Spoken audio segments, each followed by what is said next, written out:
اللهم صل على سيدنا محمد يا رب صل وسلم دائما ابدا على حبيبك. کو ایک اصول حضرت مولانا ابو الحسن علی ندوی رحمۃ اللہ علیہ بیان کیا کرتے تھے. وہ اصول آپ کے سامنے رہے گا نا, وہ دینی اصول صرف نہیں ہے, وہ آپ کو دنیا میں بھی کام آئے گا. وہ اصول یہ ہے کہ آپ مقصد جو ہے نا, مقصد اس پہ کبھی کمپرومائز نہ کرو. مقصد تک پہنچنے کے جو راستے ہیں نا, ان میں بہت زیادہ لچک رکھو. سمجھ رہے ہیں؟ جیسے بہت سے لوگ بات کرتے ہیں نظام تبدیل ہونا چاہیے. جو ہمارے ملک کا فی الحال نظام ہے نا, ظاہر ہے غلط, یہ تبدیل ہونا چاہیے. اس میں اگر کوئی آپ سے اختلاف کرتا ہے نا کہ نظام تبدیل ہی نہیں ہونا چاہیے, بس ہمیں تزکیہ میں لگنا چاہیے, اپنی اصلاح میں لگنا چاہیے, سوسائٹی کو چینج کرنے کی کوشش ہمیں نہیں کرنی چاہیے, تو وہ تو مقصد میں ہی اختلاف کر رہا ہے نا. حالانکہ ہماری ذمہ داری اللہ نے لگائی ہے, اپنے آپ کو بھی ٹھیک کرو اور جو تمہارے بس میں ہو اس کے حساب سے سوسائٹی کو بھی ٹھیک کرنے کی کوشش کرو. تبھی تو نہیں علی المنکر فرض ہے. لیکن وہ کوشش کیسے ہوگی؟ اس کوشش میں لچک رکھو. سمجھ رہے ہیں؟ اس میں تبلیغ والے بھی کوشش کر رہے ہیں, اس میں سیاسی لیڈر بھی کوشش کر رہے ہیں, اس میں جو ہے وہ دینی مدارس بھی کوشش کر رہے ہیں, اس میں اور اس میں درس قرآن کی جو بہت سے لوگ, ڈاکٹر اسرار احمد کا تو ایک پورا نیٹ ورک تھا نا درس قرآن کا, تو وہ بھی ٹھیک ہے. اس میں تنظیم اسلامی والے بھی کوشش کر رہے ہیں. ہاں, ہر نیٹ ورک میں جب بھی کوئی بڑا نیٹ ورک ہوتا ہے نا, تو کچھ نہ کچھ خامیاں بھی اس میں شامل ہوتی ہیں. یہ اس کا لازمی حصہ ہے. جب بھی کوئی کام بڑے پیمانے پر ہوگا تو 100% کبھی بھی درست نہیں ہوگا. اس میں خامیوں کو برداشت کیا جاتا ہے. بھائی یہ بھی ٹھیک ہے, وہ بھی ٹھیک ہے, یہ بھی ٹھیک ہے. میرے پاس جب کوئی آتا ہے نا کہ میں سوسائٹی میں کیا کر سکتا ہوں, کون سی بڑی تبدیلی لا سکتا ہوں, تو میں اس کو پرکھتا ہوں کہ کس ڈیزائن کا آدمی ہے یہ. تو میں اس کو خود مشورہ دیتا ہوں, آپ ادھر چلے جاؤ, یہاں آپ زیادہ اچھا کام کر سکتے ہو. لیکن ہمارا مسئلہ کیا ہو رہا ہے؟ ہمارا مسئلہ یہ ہو رہا ہے کہ ایک طریقے کو متعین کر کے باقی سب کی نفی. تو یہ بہت خطرناک ہے. تو یہ دیکھو, ہمارے نبی کی سیرت میں بھی آپ کو یہی ملے گا. کہیں آپ صلی اللہ علیہ وسلم جنگ کر رہے ہیں, کہیں آپ صلی اللہ علیہ وسلم جنگ کو ٹال رہے ہیں, صلح کر رہے ہیں. کہیں آپ صلی اللہ علیہ وسلم قتل کر رہے ہیں جو باغی لوگ تھے, اور کہیں آپ صلی اللہ علیہ وسلم معاف کر رہے ہیں. کل ہم نے بخاری میں حدیث پڑھائی کہ عبداللہ ابن ابی ابن سلول تھا نا, جو بڑا منافق تھا, اس نے صحابہ کے 2 گروہوں کو لڑوانے کی کوشش کی, انصار اور مہاجرین, قوم پرستی کی بیس پہ. اس نے یہ نعرہ لگایا صحابہ میں کہ یہ ہم انصار ہیں اور یہ مہاجرین مکہ سے ہجرت کر کے آئے, ان کو تو کوئی پوچھنے والا نہیں تھا, ہم نے ان کو ٹھکانہ دیا ہے. کسی بات پہ نا ایک انصاری صحابی اور ایک مہاجر صحابی کا جھگڑا ہو گیا کسی بات پہ. جب جھگڑا ہوا تو انصاری نے, اب کیا ہے کہ عرب میں قوم پرستی بہت تھی, اسلام نے ختم کی, لیکن ظاہر ہے کچھ اثرات رہتے ہیں, جلدی چیزیں ختم نہیں ہوتی. تو ان انصاری صحابی نے نا فوراً یا للانصار, یہ نہیں کہا کہ میری مدد کے لیے آؤ, کہا اے انصاریوں میری مدد کے لیے آؤ.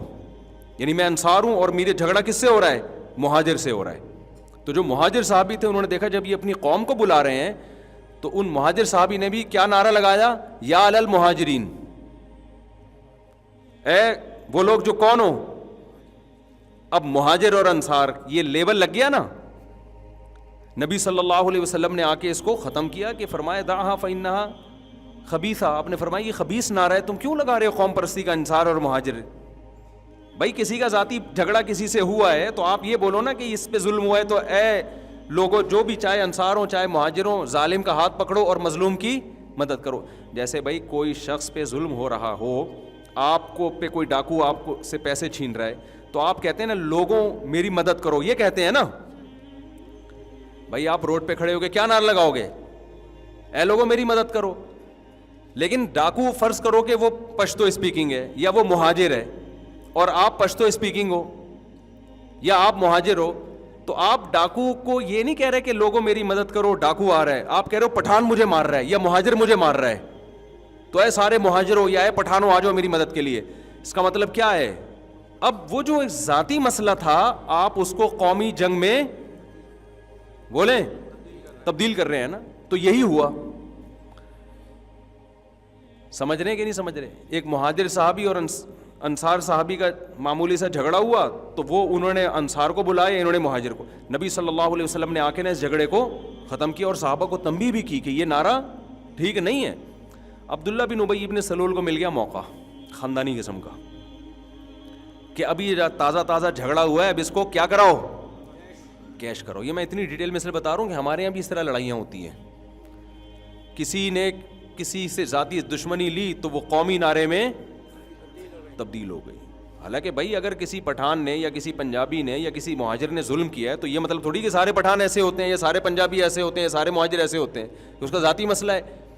لیکن قوم پرستی کا نعرہ ایسے سوسائٹی میں چلتا ہے نا, اس سے زیادہ شیطان کے پاس قوم کو لڑوانے کے لیے اٹریکٹیو نعرہ ہے نہیں. اس میں فوراً ایک دم غیرت آ جاتی ہے, کیڑے اور اپنی قوم کا مسئلہ ہم تو آئے گا. قوم سے محبت ہونا برا نہیں ہے, یہ نیچرل ہے. دیکھو ہم جب باہر ملک میں جاتے ہیں, کوئی پنجابی بولنے والا بھی نظر آئے نا, حالانکہ میری مدر لینگویج پنجابی نہیں لیکن ہمیں اچھا لگتا ہے. کیوں؟ انگریزوں میں وہ پنجابی بول رہے ہیں تو ہمیں پاکستان کا لک آتا ہے کہ نہیں آتا. پھر ہم جب پنجاب میں جائیں گے تو کوئی اردو بولنے والا نظر آئے تو ہمیں وہاں بھی اچھا لگتا ہے کہ یار یہاں چاروں طرف پنجابی زبان چل رہی ہے تو کراچی کا بندہ آ گیا تو اس کا الگ ہی سٹائل ہوتا ہے. پنجاب والا جب کراچی میں آئے گا, یہاں اس کو کوئی پنجابی بولتا ہوا نظر آئے تو اس کو اچھا فیل ہوتا ہے. یہ نیچرل ہے, اس کو آپ نہیں روک سکتے. لیکن جب یہ حد سے بڑھے اور آپ ظلم میں بھی اپنی قوم کا ساتھ دینا شروع کر دو اور قوم پرستی میں دوسری قوم پہ ظلم کرنا شروع کر دو تو یہ بہت غلیظ نعرہ ہے. اور رسول اللہ صلی اللہ علیہ وسلم نے فرمایا جو اس نعرے کے پیچھے جان دے گا وہ ہم میں سے نہیں ہے. قیامت میں اللہ اس کو مہاجر یا پٹھان یا پنجابی بنا کے تو اٹھائیں گے, اللہ اس کو مسلم بنا کے نہیں اٹھائیں گے. اتنا گندا نعرہ ہے یہ. تو عبداللہ ابن ابی ابن سلول نے کیا کیا, اس نے دیکھا اس کو کیش کراؤ اس نعرے کو نا, ابھی لڑائی ہوئی ہے ٹھیک ہے, نبی نے ختم کر دی. فوراً اس نے کیا کہا کہ ابھی ہم واپس جائیں نا ذرا مدینہ, ہم مدینہ جائیں گے تو اب ہم ایسا کرتے ہیں کہ یہ جو مہاجر لوگ آئے تھے نا جن کو ہم نے پناہ دی ہے, آج ہی اتنے معاذ اللہ شیر ہو گئے کہ ہم سے جھگڑے کرنے شروع کر دیے, تو لَيُخْرِجَنَّ الْأَعَزُّ مِنْهَا الْأَذَلَّ, جو عزت دار لوگ ہیں نا, جو انصار جن کا اصل وطن ہے, ان لوگوں کو یہاں سے نکال دیں گے, بولیں گے جاؤ اپنے ملک واپس جاؤ. اب اس نے آگ لگانے کی کوشش کی. جب ایک چیز نبی نے ختم کر دی ہے, بھائی تو اب کیوں دوبارہ اس کو اچھال رہا ہے؟ جب سلو ہو گئی ہے تو حضرت عمر کو آیا غصہ. حضرت عمر نے حکم دیا یا رسول اللہ آپ مجھے اجازت دیں کہ اس کو کی میں گردن اڑا دوں, اور ایک روایت میں کہ آپ اس کو قتل کریں, یہ فساد پھیلا رہا ہے. وہ ہمیشہ فساد پھیلاتا تھا عبداللہ بن ابی بن سلول. لیکن آپ صلی اللہ علیہ وسلم کا ہدف کیا تھا؟ اسلام کو دنیا میں کیا کرنا ہے؟ غالب.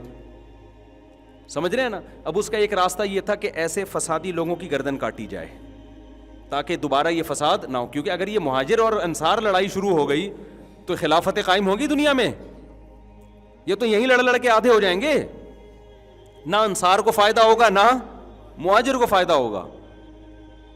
تو آپ کا ہدف کیا تھا؟ اسلام کو دنیا میں غالب کرنا ہے. اس کا ایک طریقہ یہ تھا اس قسم کے جتنے فسادی ہیں سب کو ایک ہی دفعہ میں کنٹینر میں بند کر کے, جیسے اصطلاح ہے نا محاورہ ہے, کنٹینر بند کر کے ایک دفعہ سمندر میں پھینک دو. تو آپ یہ کر سکتے تھے, آپ کے پاس پاور تھی مدینہ میں. حضرت عمر جیسے لوگ آپ کے ساتھ, انصار آپ کے ساتھ تھے, وہ کہتے یہ ایسا نعرہ لگا رہے ہیں تو ٹھیک ہے آپ لائیں اور ہم ان کی گردن اڑاتے ہیں. لیکن حضرت عمر نے جب مشورہ دیا آپ نے فرمایا نہیں.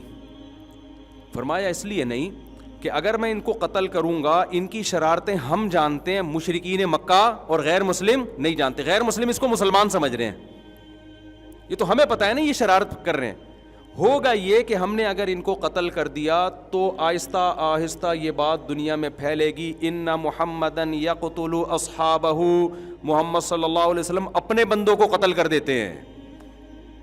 نہیں یہی بات سمجھ میں, اس سے لوگوں کا اسلام میں داخلہ بڑھنے کے بجائے کم ہو جائے گا. لوگ ڈر جائیں گے, بھائی یہ تو ذرا سی باتوں پہ, یہ تو ان پہ کلمہ نماز میں ان کے ساتھ شریک ہوتے تھے, پتہ نہیں کوئی بات مسلمانوں کو بری لگ گئی اور گردن ہی اڑا دی, تو بہت سخت مذہب ہے بھائی, دور ہی رہو, ٹھیک ہے نا, بہت سختی ہے ان لوگوں میں. اس سے اندازہ ہوتا ہے کہ کتنی لچک تھی. ہدف کو دیکھا جا رہا ہے بھائی, اس کو برداشت کرنا ہمارے لیے نقصان دہ ہے, قتل کرنا اس سے زیادہ نقصان دہ.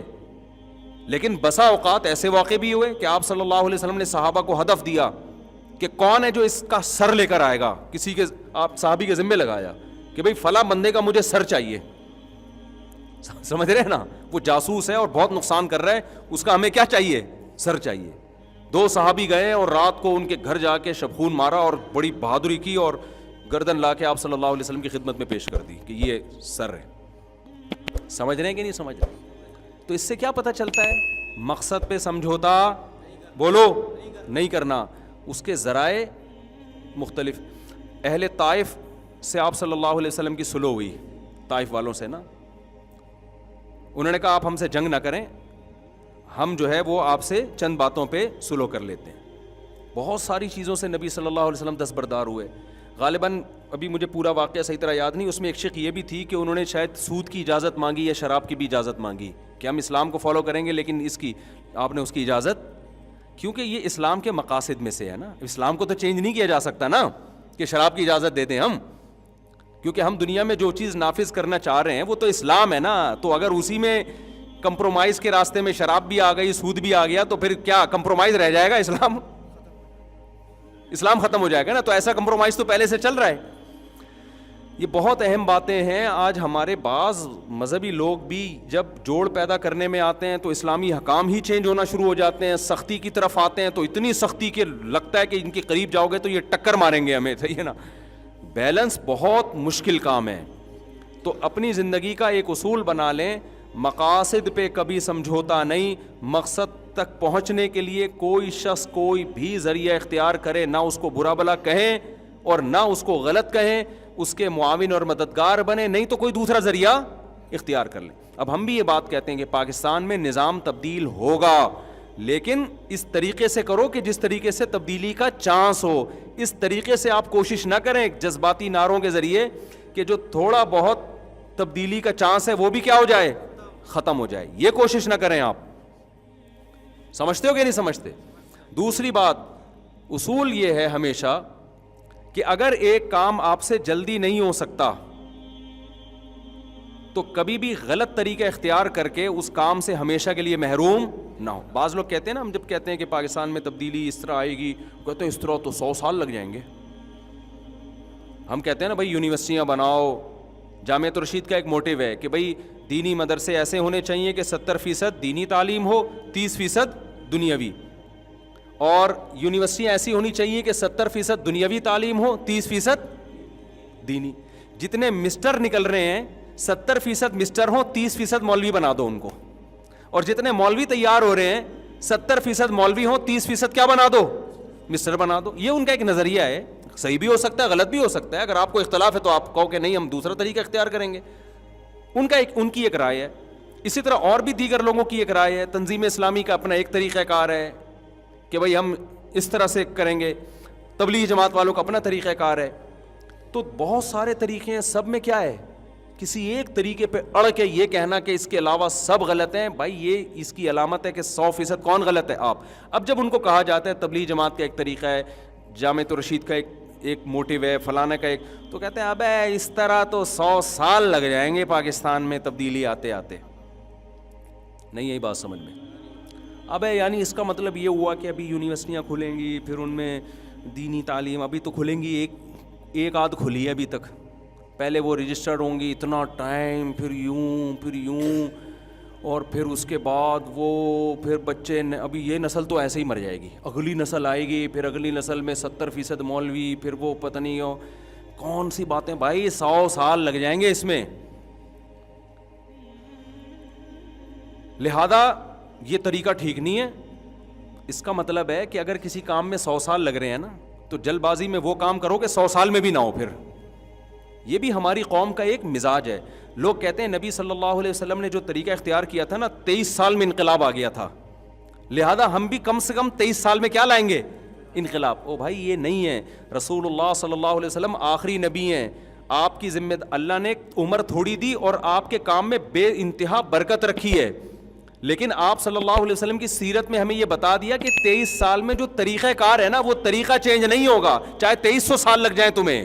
طریقہ میتھڈ یہی ہے. تو نبی کو تو ٹائم تھوڑا دیا گیا، آخری نبی ہے نا، تو آپ نے وہ سارے طریقے اختیار کیے جو اس زمانے کے لحاظ سے سوٹیبل ہو سکتے تھے. اس میں ہمیں یہ بتا دیا گیا کہ طریقہ یہی رہے گا، چاہے نتیجہ 23 سال میں نکلے یا 2300 سال میں نکلے، اس طریقے سے آپ نے ہٹنا نہیں. اور وہ طریقہ کیا ہے؟ گراؤنڈ ریئلٹی کو دیکھ کر اسباب کی دنیا میں غور کرنا ہے کہ اسباب کی دنیا میں یہ طریقہ کارگر رہے گا یا نہیں رہے گا. اگر اسباب آپ کو اس کی اجازت نہیں دے رہے، اسباب کا مطلب سمجھتے ہیں؟ دیکھو اللہ نے دنیا کو جوڑ دیا ہے اسباب کے ساتھ. پیاس کیسے بجھے گی آپ کی؟ پانی پئیں گے، دعاؤں سے نہیں بجھتی. ایک آدمی کہے مجھے چونکہ بہت پیاس لگ رہی ہے، اب میں کنویں میں، وہ ادھر کنواں ہے، اس تک پہنچنے میں مجھے 6 گھنٹے لگ جائیں گے. یار تو بڑی ٹینشن والا کام ہے یار، اتنی دیر میں تو میں بہت ساری تبلیغ کا کام کر سکتا ہوں، بہت سارے لوگوں کو مسلمان بنا سکتا ہوں، لہذا میں اللہ سے دعا مانگوں گا کہ پانی مجھے ویسے ہی پلا دے. تو پلا دے گا اللہ تعالیٰ؟ اللہ کی عادت یہ ہے کہ نہیں پلائے گا. اللہ کہیں گے جیسے تمیز سے ساری دنیا پانی پیتی ہے نا، تو تجھے بھی پانی، چاہے تو مبلغ ہے، چاہے تو مفتی ہے، چاہے تو بزرگ ہے، چاہے تیرے پاس ٹائم ہے یا نہیں ہے، دنیا کو اللہ نے کس سے جوڑ دیا ہے؟ اب آپ کہو کہ یار 6 مہینے تو پانی لانے میں لگیں گے، تو میں بیان کس وقت کروں گا، تبلیغ کس وقت کروں گا؟ آپ اس کے مکلف ہی نہیں ہو. آپ مکلف کس کے ہو؟ اسباب کے. آپ کو جانا پڑے گا، ان تمام ضرورتوں کو پورا کرنا پڑے گا، جو ٹائم بچے گا وہ آپ تبلیغ میں لگاؤ گے. سمجھ میں آ رہی ہے بات کہ نہیں آ رہی؟ ہم یہ دیکھتے ہیں کہ رسول اللہ صلی اللہ علیہ وسلم کے دور میں جو معجزے ہوئے ہیں نا، ان معجزوں کو دیکھ رہے ہوتے ہیں. معجزہ اللہ کی طرف سے ہوتا ہے، اس میں پیغمبر کی مرضی بھی شامل حال نہیں ہوتی. پیغمبر کو حکم ہے گراؤنڈ ریئلٹی کو دیکھ کر اسباب کے تانے بانے جوڑ کر آپ نے فیصلہ کرنا ہے. باقی اگر معجزہ دکھانا ہوگا وہ کون دکھائے گا؟ اللہ دکھائے گا. وہ اللہ کی مرضی ہے، وہ اللہ نے کیسے کرنا ہے. جو کام اللہ کا ہے اس میں ہم اپنے آپ کو آزمائش میں ڈال رہے ہیں، ہم اس پہ نظر رکھے ہوئے ہیں. جو اللہ نے ہمارے ذمہ لگایا ہے اس میں ہم دلچسپی نہیں لے رہے. نہیں آ رہی بات میرا خیال ہے سمجھ میں؟ تو دنیا میں اللہ کا اصول ہے، جو کامیابی کے اسباب اختیار کرے گا، چاہے وہ مذہبی کامیابی ہو یا دنیاوی کامیابی ہو، کامیابی اس کو ملے گی. جو اسباب اختیار نہیں کرے گا اس کو کامیابی نہیں ملے گی. یہ اللہ کا بنایا ہوا قانون ہے. جو روٹی کھائے گا اس کا پیٹ بھرے گا، نہیں کھائے گا الٹا لٹک کے دعائیں مانگے، چلے کاٹے جنگلوں میں جا کے اور وقف کر دے اپنے آپ کو، سب کچھ ملے گا، روٹی نہیں ملے گی، مر جائے گا بھوک سے، اور خودکشی کا گناہ بھی ملے گا اس کو. نہیں آ رہی میرا خیال ہے بات. ہمارے ایک دوست تھے، وہ تبلیغ میں نئے وقت لگا کر آئے نا. اب تبلیغ کے اکابر تو یہ باتیں نہیں سکھاتے، ان پہ مسالہ لگ گیا زیادہ، وہ اب اکابر سے بھی آگے نکل گئے. بعض لوگوں پہ مسالہ زیادہ لگ جاتا ہے، جون پور کے قاضی بن جاتے ہیں. آ کے ہماری مسجد میں بیان کر رہے ہیں کہ تم اگر جو ہے نا اللہ کے راستے میں نکلو گے تو بیوی بچوں کا اللہ خود کفیل ہو جائے گا. یعنی ان کے خرچے پانی کی ضرورت، ان کو خرچہ پانی دینے کی ضرورت نہیں ہے، بس اللہ کے راستے میں نکلو، پیچھے اللہ ان کو خود کھلائے گا، اللہ پہ توکل کرو. ہمارے استاذ بھی وہ تبلیغ میں بہت وقت لگاتے تھے، عالم تھے وہ، انہوں نے پکڑ لیا اس کو بیان کے بعد. انہوں نے بولا اللہ کے بندے کہ یہ تبلیغ کے اکابر کی تعلیمات نہیں ہے. اس طرح کی چند چیزیں لوگ دیکھ کے نا تبلیغ سے بدگمان ہوتے ہیں. تبلیغ سے بدگمان، یہ ایک آدمی ہے نا، یہ اس کو مسالہ جون پور کا قاضی بن گیا ہے، یہ مسالہ زیادہ لگ گیا ہے. یہ تھوڑی کہ تبلیغ والے یہ چیزیں سکھا رہے ہیں. تبلیغ میں جب آپ جاؤ گے تو وہ تو پہلے یہ دیکھتے ہیں یونیورسٹی سے چھٹیاں ہیں یا نہیں ہیں. ہم نے خود ایسے کتنے لڑکے گئے ہیں، وہ بتاتے ہیں کہ انہوں نے رائے سے ہمیں واپس کیا کہ آپ کی یونیورسٹی کی بھی چھٹی نہیں ہے، پڑھائی آپ کی ہر جگہ ضائع ہو جائے گی، تو آپ جاؤ چھٹیوں میں آنا. وہ تو خود سکھا رہے ہوتے ہیں. لیکن نیچے بعض لوگوں کو مسالہ زیادہ، اس کو مسالہ اتنا لگ گیا، اس نے کہا کہ بھائی بیان میں کہہ رہے کہ بھائی کہ جو ہے نا وہ آپ بیوی بچوں کی پرواہ چھوڑ دو، تبلیغ میں نکلو، کھلائے گا کون؟ اللہ. کیونکہ اللہ پہ توکل کرو گے تو. ہمارے استاذ مفتی بھی تھے، انہوں نے پکڑ لیا اس کو، کہنے لگے خدا، وہ تھے بھی پٹھان. اب ہم وہ بڑے غصے والے نا، ایسی بڑی بڑی آنکھیں نکال کے نا جب کسی کو دیکھتے تھے لوگ ڈر جاتے تھے. ایک دن میں نے اسے یہاں بیان کروایا، لوگ کہنے بھائی بہت خطرناک استاد ہیں. وہ نا ان کی آنکھیں بھی بڑی بڑی، اچھا طبیعت میں جوش بھی بہت ان کے، تو ایسے کر کے نا وہ غصے میں انہوں نے بلا لیا اس کو، گڈی میں سائڈ تلا ہوئے بیان کے بعد نا. شکر ہے بیان میں نہیں روکا اس کو. انہوں نے کہا ادھر آپ. میں نے بولا تو نے جو یہ بتایا ہے کہ بیوی بچوں کے حقوق پورے کیے بغیر تبلیغ میں نکل جاؤ، تو تبلیغ میں جائے گا کیا سیکھنے کے لیے؟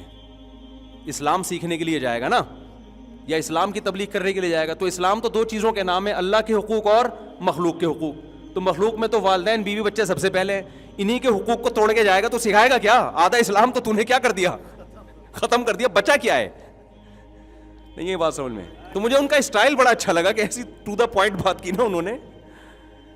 مفتی تھے نا, تو انہوں نے بات کیا کی, انہوں نے کہا کہ بھائی تو جب جائے گا اسلام سکھانے کے لیے تو اسلام نام کس چیز کا ہے؟ اللہ کے حقوق, اور آدھا اسلام اللہ کے حقوق, آدھا کس کا؟ مخلوق کے حقوق. تو مخلوق میں ماں باپ, بیوی اور بچے, یہ تو سب سے پہلے ہے نا.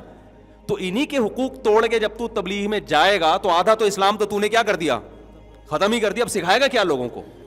انہوں نے کہا یہی چیز تو آپ تبلیغ میں نکلتے ہو سکھانے کے لیے کہ اللہ کے حقوق بھی پورے کرو اور ماں باپ اور بیوی بچوں کے حقوق بھی پورے کرو. تو یہ تو کرنے پڑیں گے, تو فرض عین ہے. سمجھ میں آ رہی ہے بات کہ نہیں آ رہی؟ تو اب اس میں بھی کیا ہوا, اس نے مقصد کو کیا بنا لیا؟ ذریعہ بنا لیا. سوری, ذریعے کو کیا بنا لیا؟ مقصد بنا لیا. اپنی سوچ سے نا, کہ جو تبلیغ میں نکلنے ہی کو کیا بنا لیا؟ مقصد بنا لیا. حالانکہ وہ مقصد نہیں ہے, وہ مقصد تک پہنچنے کا ایک ذریعہ ہے. تو اسی, اب مقصد تو ہے کہ اللہ کے حقوق بھی پورے ہوں اور مخلوق کے حقوق بھی پورے ہوں. تو مقاصد پہ کبھی سمجھوتا, سمجھ لو, خوب سمجھ لو, کبھی بھی سمجھوتا نہیں ہوتا, ذرائع پہ سمجھوتا ہوتا ہے. ذرائع میں یہ ہے کہ بھئی ابھی یہ ہے کہ بھئی یہ ابھی جیسے ایک آدمی کو پتا ہے کہ بھئی کھانے کو گھر میں روٹی نہیں ہے, میں جماعت میں نکلوں گا تو میں راشن پانی کا انتظام نہیں کر سکتا. تو اس وقت کیونکہ ذریعہ ہے نا, تو اس ذریعے کو کیا کیا جائے گا؟ قربان. ذریعے کو قربان کیا جائے گا. اور تبلیغ کے اکابر بھی یہی کہتے ہیں بھائی, وہ پوچھتے ہیں کہ کیا گھر میں کیا انتظام کر کے جا رہے ہو, کتنے پیسے چھوڑ کے جا رہے ہو؟ اگر کہ کچھ بھی نہیں چھوڑ کے جا رہا تو وہ کہیں گے بھائی پھر وہ جانے نہیں دیتے. وہ کہہ رہے ہیں پہلے انتظام تو کرو نا گھر میں. مفتی طارق مسعود صاحب کے بیانات سننے کے لیے youtube.com/مفتی طارق مسعود کو سبسکرائب کریں. اور اگر آپ لائیو ویڈیو کو کبھی بھی مس نہیں کرنا چاہتے ہیں تو سبسکرائب کرنے کے بعد بیل آئیکن پہ کلک کرنا مت بھولیں. جزاک اللہ.